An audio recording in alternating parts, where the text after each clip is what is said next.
Divine Providence can be one of those themes or topics. It is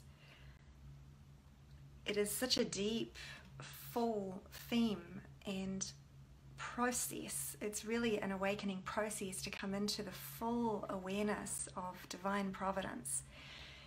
And so really the questions are, and the prayer is more one about discernment. Like, how can I open up to this awareness even more? And how can I see the blocks to this awareness so that I can deepen in the consistent awareness of God, of everything being in harmony, in its rightful order, and being taken care of, which just includes, you know, how I perceive this person or this life within the bigger picture. So we were just talking here, and I was just asking, I'm here with Alexa and Jess and Ricky, and we were just talking for a moment about, what would their question be, and Alexa has had some of the requests coming in from people asking for not for donations, asking for scholarships, you know, and asking to attend or on partial scholarship. And she was just in prayer about that and saying, well, if it's all my mind, and, you know, this is really myself asking for the gift or for a scholarship, how do I know? How do I know what is the Spirit's plan? So it's like a question of discernment.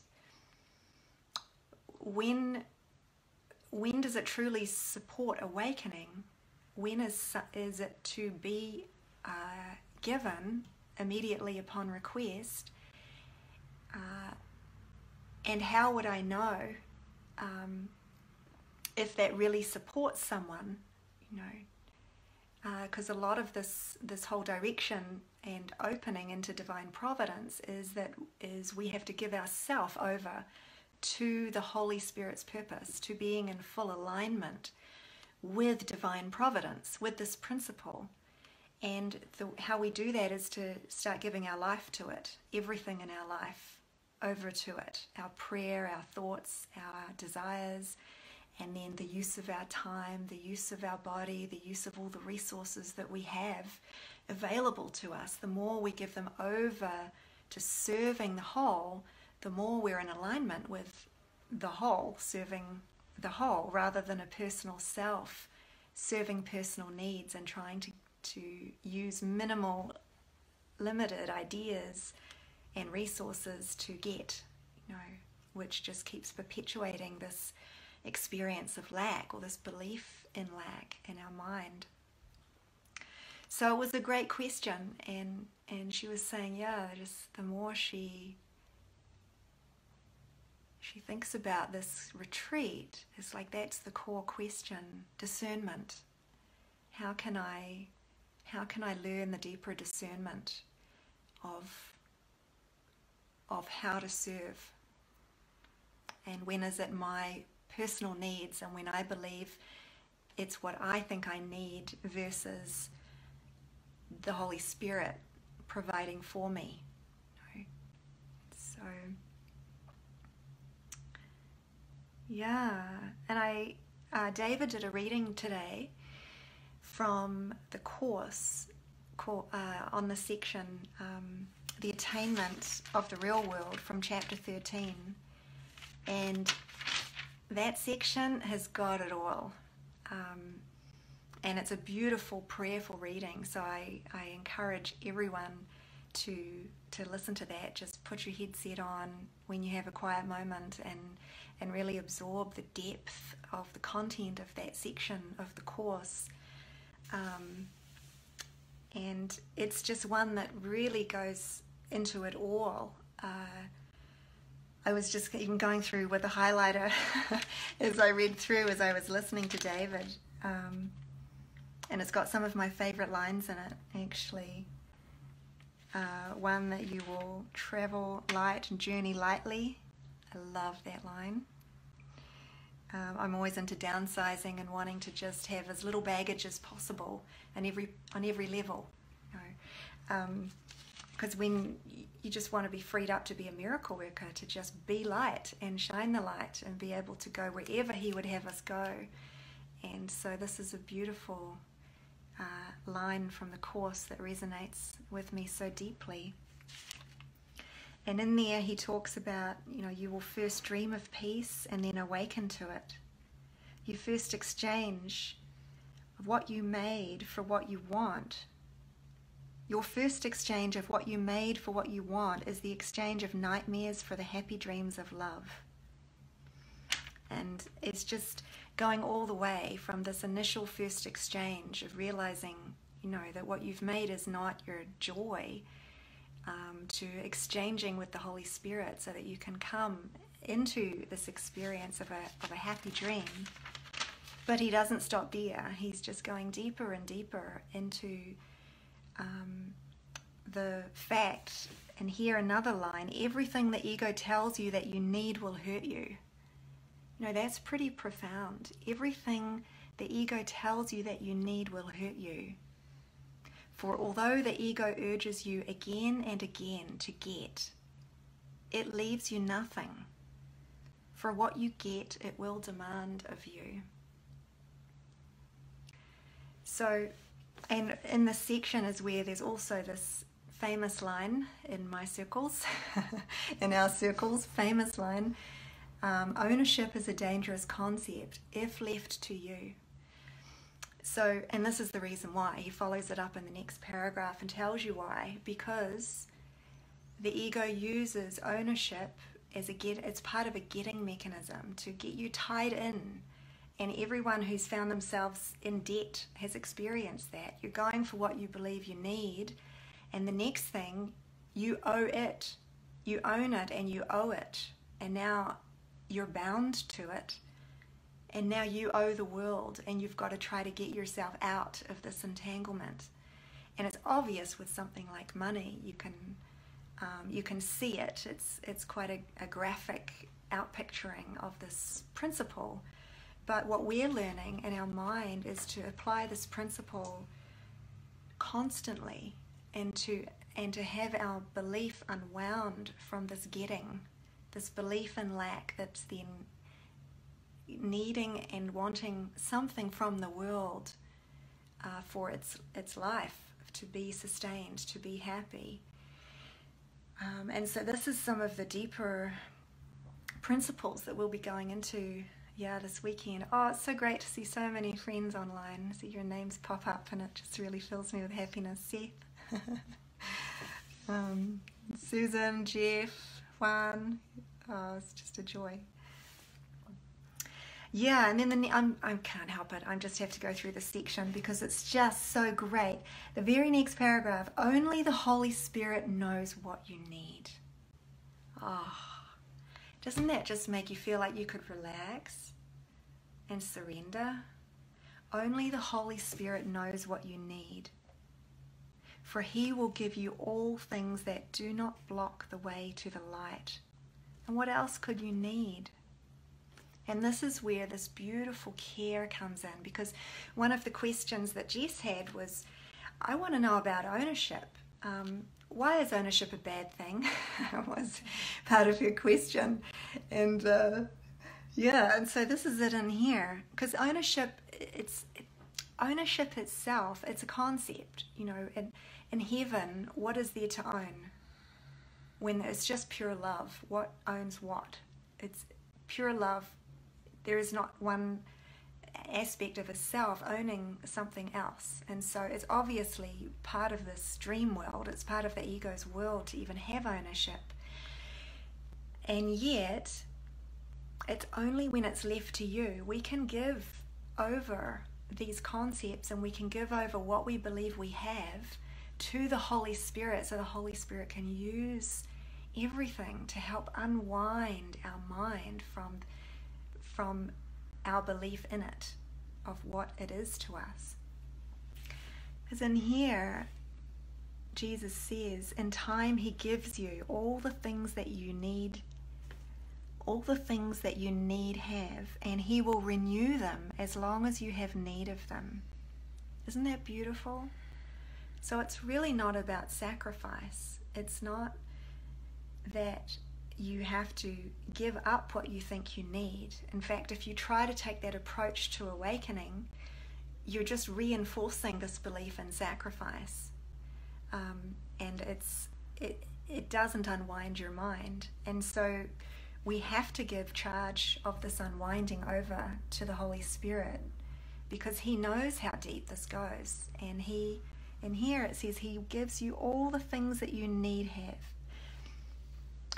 I keep messing up on that line. Maybe I don't need anything anymore. In time, he gives you all the things that you need have, and he will renew them as long as you have need of them. He will take nothing from you as long as you have need of it. And yet, he knows that everything you need is temporary and will but last until you step aside from all your needs and realize that all of them have been fulfilled. So, but again, I emphasize in this, we can't take charge of this journey ourselves. It's like the Holy Spirit has to very gently unwind our mind and replace, as he goes into in this section, very carefully, the dreams of need and lack have to be replaced with happy dreams. So there's a couple of questions here I wanted to... Susan Pearson's asking, how do we give it over though? I hope you're going to join us if you can on the retreat this weekend, Susan. Because we're going to go into this very, very thoroughly. We have the whole weekend to share parables of how we give it over. Because even that, it's such a big question. How do we give it over? Yeah. I mean, really, it starts off as a prayer. It's a prayer and a direction and a desire. Like, I want to give over what I have for you. And that prayer is the starting point. And then, and this is really what I encourage everyone to do if you're contemplating coming to this retreat, I really encourage you to take some time to pray on this very question. And once you've registered, you can send in your question for us to pray on, to answer over the weekend. But it's, where do I feel or believe that I am the provider? Where do I feel or believe or experience in my life that I am in control, or I would be afraid of giving over control? And that is where you find the answer to that question, how do I give it over? It's like in the asking of this question, what needs to be given over arises. And in the arising of it, you're in the prayer, and really the Holy Spirit is the how. The Holy Spirit is the healer.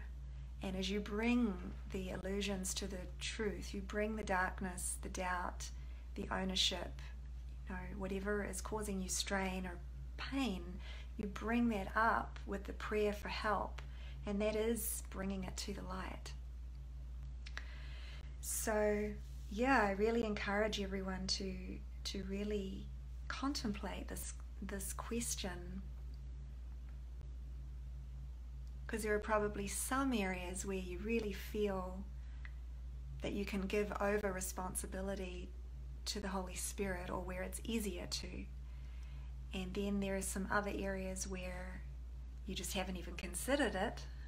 You just think, well, of course that area is my responsibility.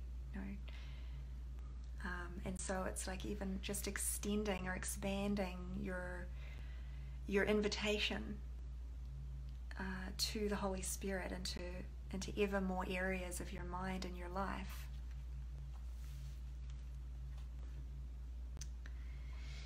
So one of the questions, and I'm not going to answer them on this live. These questions are for the retreat, but I wanted to share them with you to give you an idea of what's in prayer and what we're going to be going into together over the weekend.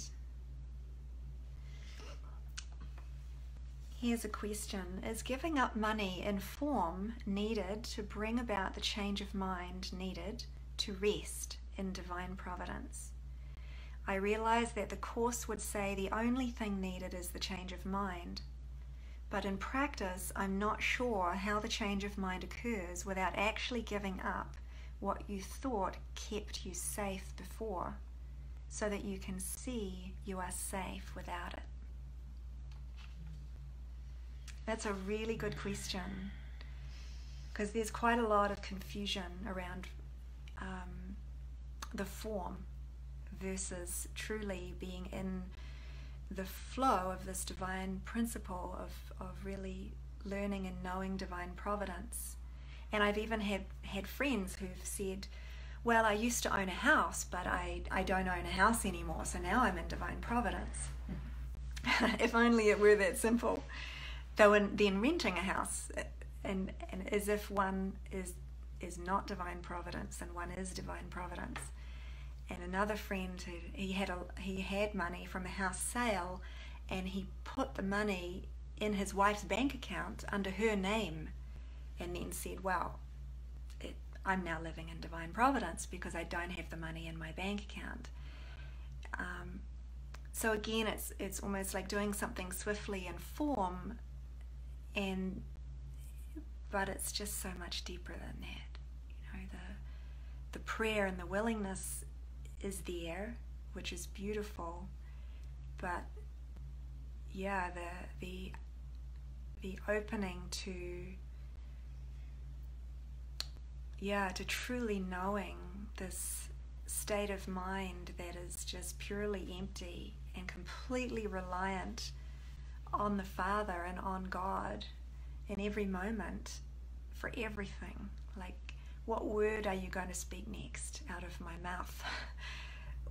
What thoughts are you giving me? What would you have me do? And you can feel in this open state of mind, it's like, what does it even mean to have money in a certain bank account, in one account or another account? It's so irrelevant. They're just like minor details. It would be like looking out at a tree and seeing that it had 5 leaves on one branch and 7 on another, and as if that means something. Like it doesn't mean anything. There's a state of mind, that an awakening, like a complete undoing of a self, that we're going for. So this is a great question, because it does involve, a letting go of needs in form, and yet it's really about an exchange of purpose. Another question.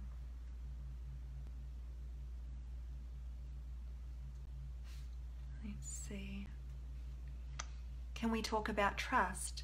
Trust that by surrendering one's way of living to be living, that there is one problem, one solution is the only responsibility I have. That's a great question. Yes, we will definitely be exploring this. Trust and surrendering one's way of living. To truly know there's one problem and one solution. Now that is getting very close. That's getting very close. Yeah.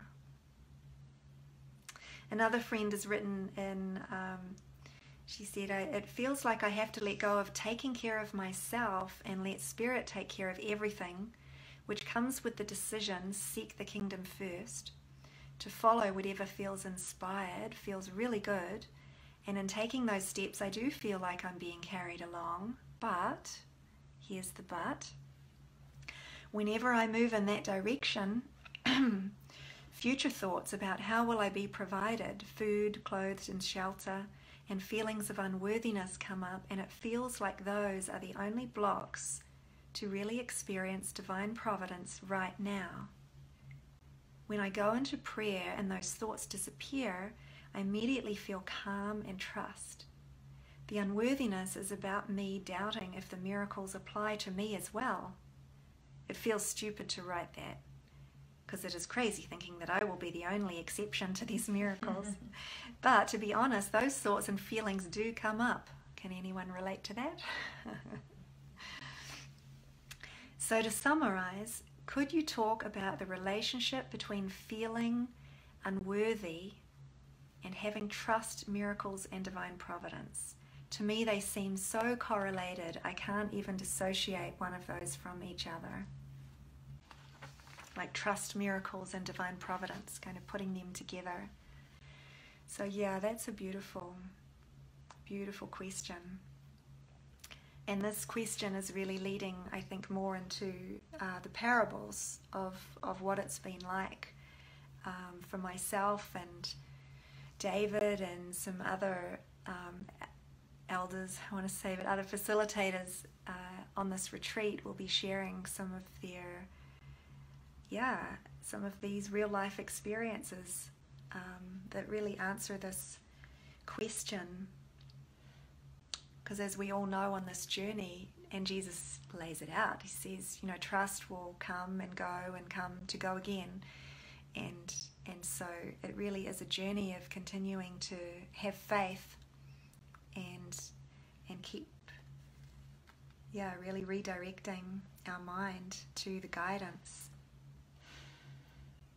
So, and unworthiness is definitely something we'll go into.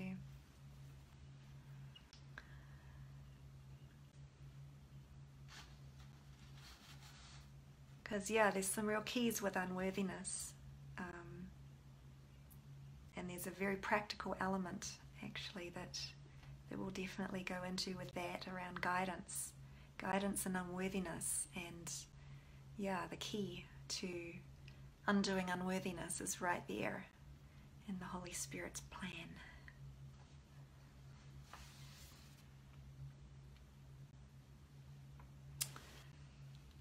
And there's one very joyful note from a friend who said, I've joined, since the topic of this online retreat is out, I had a lot of thoughts and feelings and experiences. I've joined many of your online retreats, and always there was somehow a wanting, a need, a lack underneath of getting help for practical questions. But through your love and light shining through your words, thoughts, hearts and minds, I had beautiful healing experiences, and I'm grateful. I have to add my thanks to your songs. I love your songs. 2 songs are playing in my head. I will follow you and I will put my wings back on. Svava, if you're listening. I feel much attracted to this pure joy which is present in your retreats, and I think this is one of my reasons why I join you. This joy I can feel in my heart, and I love to join. This divine joy is who I am. Thank you. So right now, the only thought coming repeatedly to my mind is, I allow and I don't want. So this is my prayer of my heart for this retreat. I allow and I don't want. Oh, isn't that pure?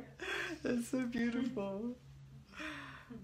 She said, I'm traveling. Now I've noticed I'm going to be traveling during this weekend, so I cannot even join all the sessions physically. But I'm committed. I allow, I do not want. Love, hugs, and kisses. She just joined. That is so beautiful. Oh. And the last question, always love hearts, is from a friend saying, I really feel that I'm deepening in trust for the Spirit. However, there are times that trust still seems to go out the window. Intellectually, I understand that divine providence must mean that everyone and everything is being taken care of. I still at times get shocked at how quickly my trust, peace, and inspiration can seem to disappear. I'm finding it so helpful to watch my thoughts much more closely than I ever have before, and be vigilant for thoughts and beliefs that I latch onto has been my experience that even one of these, when believed, is enough to send me into a spiral. Could you comment on this and share any thoughts you may have around this? Does what I describe above reflect your own experiences? It's so helpful to join with a mighty companion when I need help realigning. Is there anything you intuitively feel I need to do that perhaps I'm not doing that may help me deepen in trust and living a life of divine providence? So that's really beautiful, really just kind of sums up, again, this desire to fully know it. And I feel again it's a question of a process here, like how to continue to trust and unwind and really know the difference of what I'm putting my trust in and what I'm putting my faith in.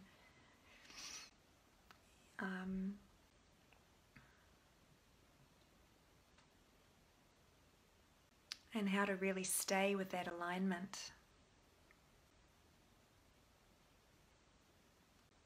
Yeah.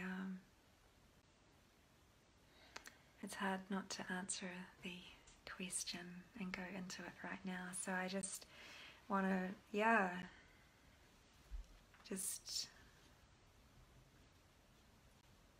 share my gratitude. And I just feel like, I can really feel the prayer of these questions is really coming from the heart of wanting to know consistently, this experience that God's got it, that we're in good hands.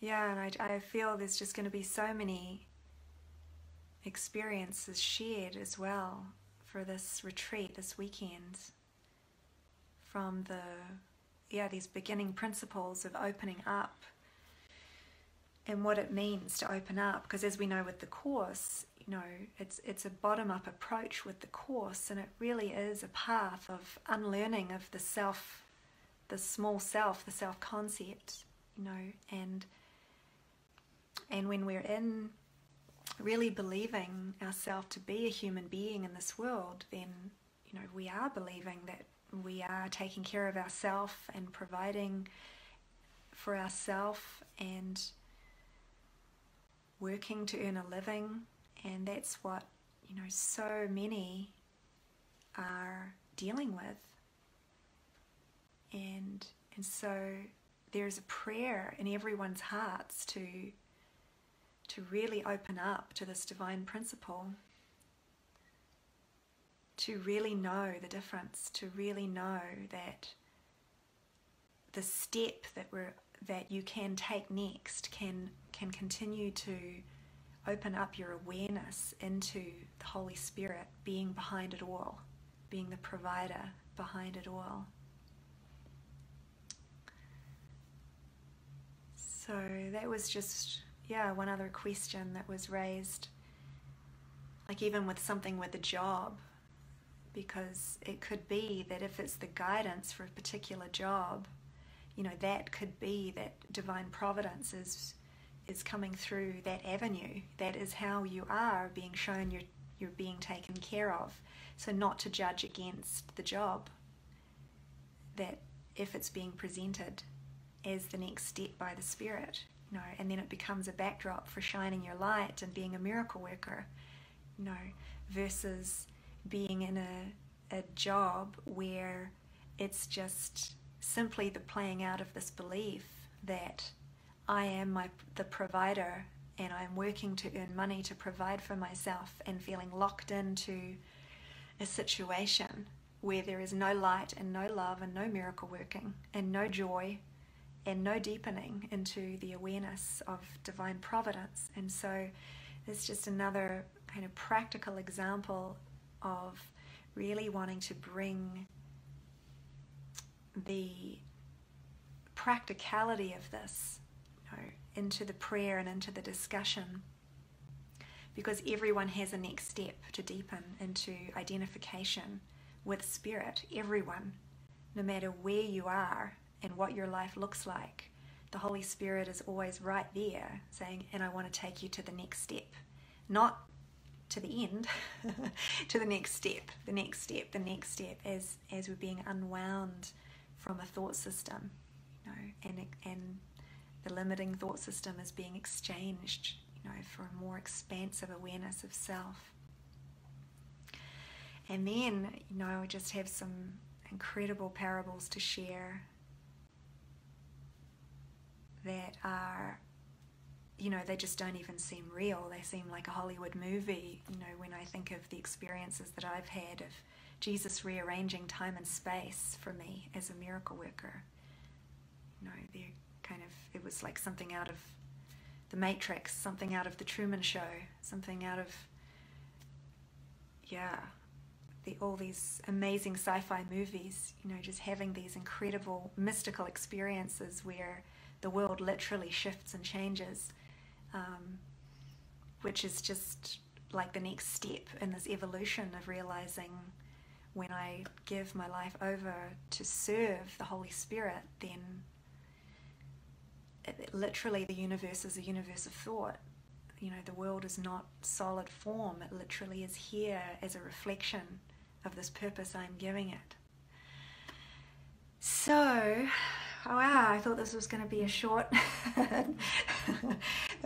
reading of some questions, but it's just such a deep, deep topic, and I'm so inspired by it, and I hope that you join us this weekend. It is such an honor to join in this deep, deep topic and purpose with you. And yes, if you don't have the funds, if you do have the funds, it is a good use of funds to put them towards a topic like this. It is supporting your awakening, and you will receive the spiritual benefit of that gift. And if you do not have the funds and you feel strongly called that you are to participate, please write in, because the Holy Spirit does provide in miraculous ways. Of that I know. Okay, I love you all. Thank you so much.